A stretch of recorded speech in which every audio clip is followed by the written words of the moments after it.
Russia's war machine is collapsing. What was once the second largest military in the world is now running out of drones, missiles, and even basic things like rubber tires.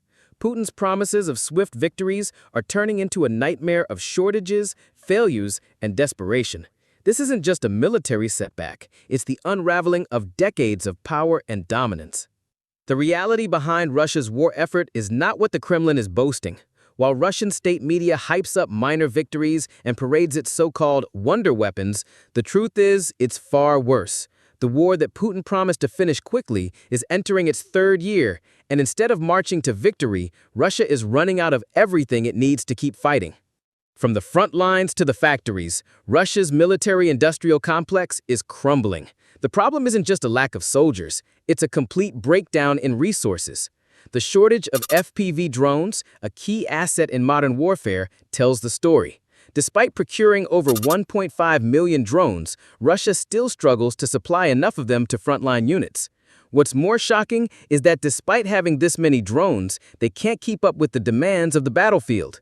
With drones in short supply, how much longer can Russia keep up with Ukraine's daily drone strikes? Putin's once advanced military arsenal is now being replaced by outdated Soviet-era equipment, all in a desperate attempt to keep up with Ukraine's growing military prowess. Russia started this war with modern weaponry, state-of-the-art caliber missiles, Iskander ballistic missiles, and a fully equipped air force. These were Russia's crowning achievements, designed to showcase the strength of their military. But that was then. Now, they're resorting to S-300 air defense missiles from the 1970s, which were never designed for ground attacks. These missiles, once intended to protect Russia from airstrikes, are now being repurposed in an effort to hit Ukrainian ground targets. And the situation with precision-guided missiles has only gotten worse. The production of these missiles has slowed to a crawl. In fact, Russia's military-industrial complex now produces only 60 guided missiles per month, which is a fraction of what they need to continue their offensive. Ukraine, on the other hand, has adapted quickly. While Russia is stuck in the past, Ukraine is moving forward with new, cheaper, and more efficient weapons like FPV drones and precision artillery. How much longer can Russia rely on outdated weaponry before it falls behind in the arms race? While Russia boasts about its drone capabilities, the reality is that their drone strategy is in complete disarray. Thousands are deployed every day, but it's still not enough. When the war began, drones were luxury, but by 2024, they had become essential. FPV drones, which cost between $500 and $3,000 each, were originally used for reconnaissance. But the battlefield has changed. Both Russia and Ukraine adapted, but it's clear that Russia fell behind. Ukraine began using FPV drones for precision strikes, turning them into tank killers. Russia, meanwhile, was still stuck with the old model, sending drones out for reconnaissance and occasional strikes without enough to make a real difference. The numbers tell a terrifying story. Russia has procured 1.5 million drones, but still cannot meet the demands of its military. Despite shipping 4,000 FPV drones per day to the front lines, it's not enough to make a significant dent in Ukraine's defenses. If Russia can't keep up with Ukraine's drone tactics, what happens when the next battle breaks out? Russia's defense spending has ballooned to unsustainable levels, consuming 40% of its federal budget, while the rest of the economy shrivels. The war economy is a double-edged sword. On one hand, Russia is pumping billions into its military efforts, but on the other hand, this has drained its other sectors.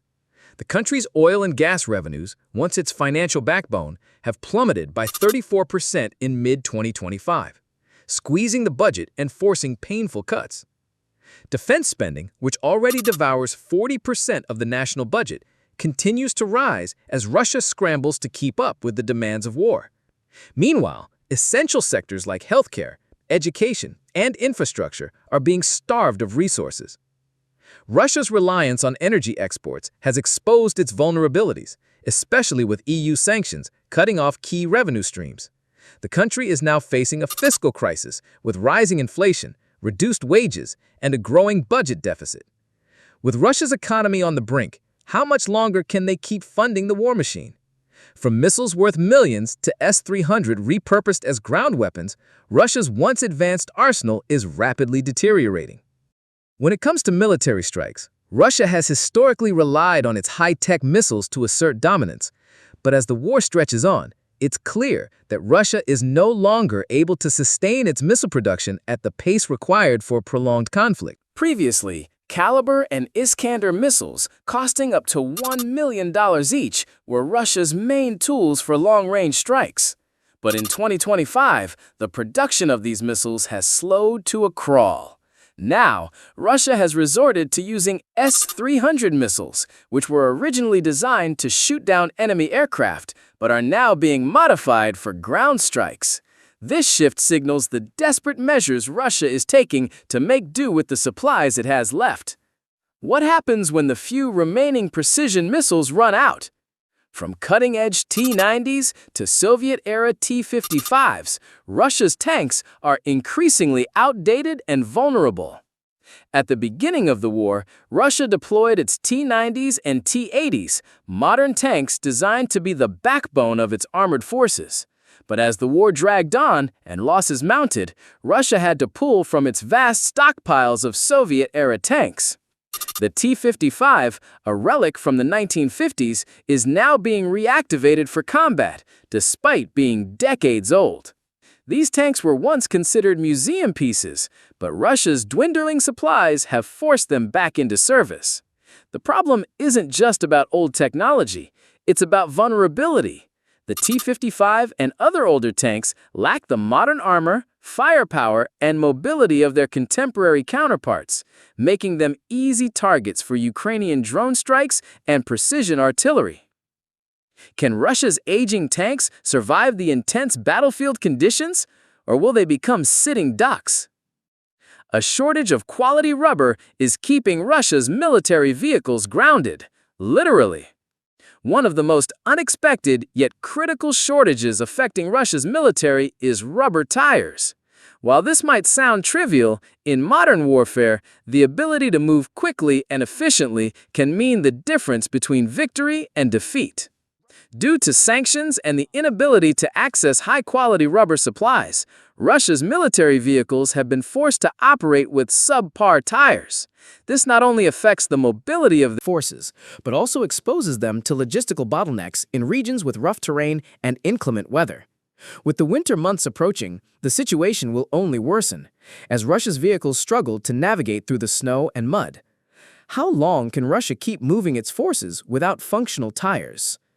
Without competent officers to lead, Russia's military efforts are becoming increasingly disorganized. A military is only as good as its leaders, and Russia is facing a critical shortage of experienced junior officers. These officers are essential to translate strategic plans into effective on-the-ground actions. Without them, Russia's military command structure is faltering. Russia's military education system has been unable to keep up with the demands of the ongoing conflict. As a result, the lack of well-trained leaders has led to tactical mistakes and disarray on the front lines.